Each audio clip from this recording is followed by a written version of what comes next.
All right, let's talk about the government's economic toolkit. We're going to open it up and see exactly what's inside.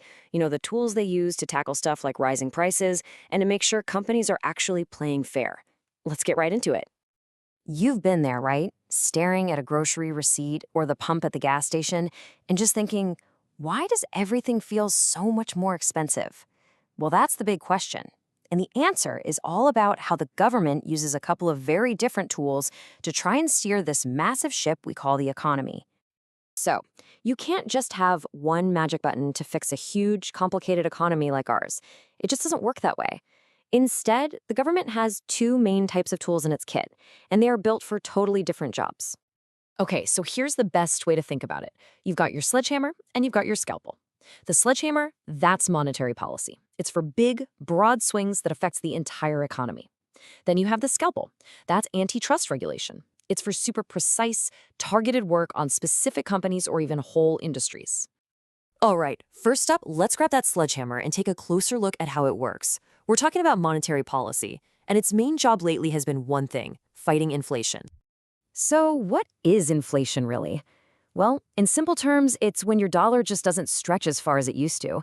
It's that classic case of too much money chasing too few goods. And the government's main tool to fix this?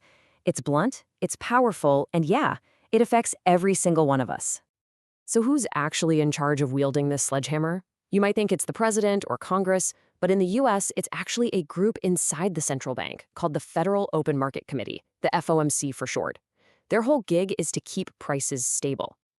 Okay, so how does this actually work? It's basically a chain reaction.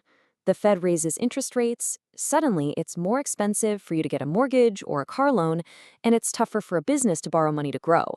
What happens? People and companies start spending less. That cools down demand, and boom. In theory, prices start to come back down.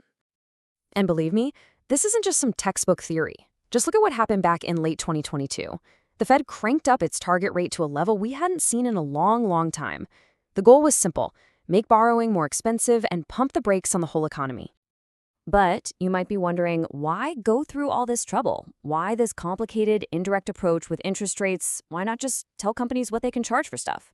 Well, there's a really good reason for that. We've actually tried it before, and let's just say it did not end well.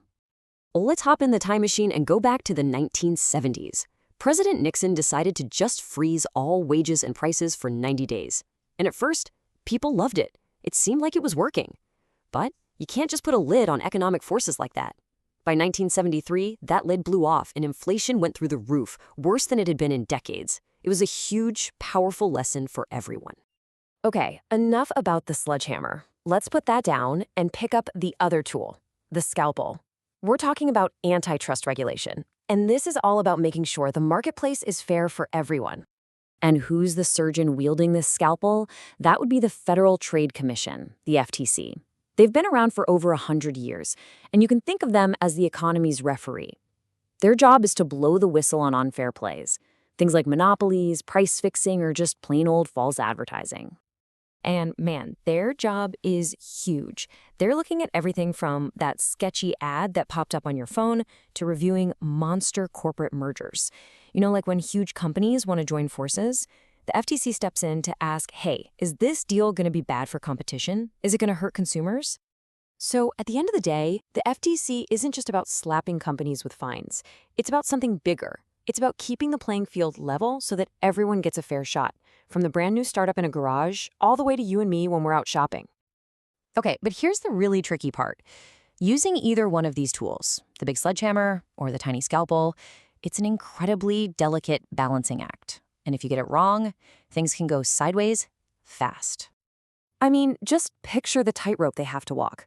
The Fed has to swing the sledgehammer hard enough to crack inflation, but not so hard that it demolishes the whole economy and causes a massive recession. And the FTC?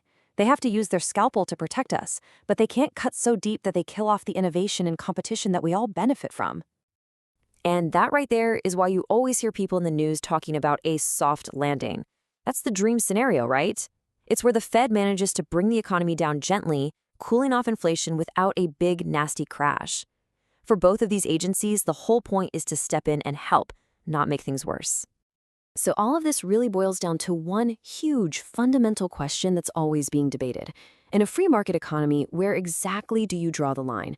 What's the perfect balance between necessary government intervention and just too much control? It's something to think about.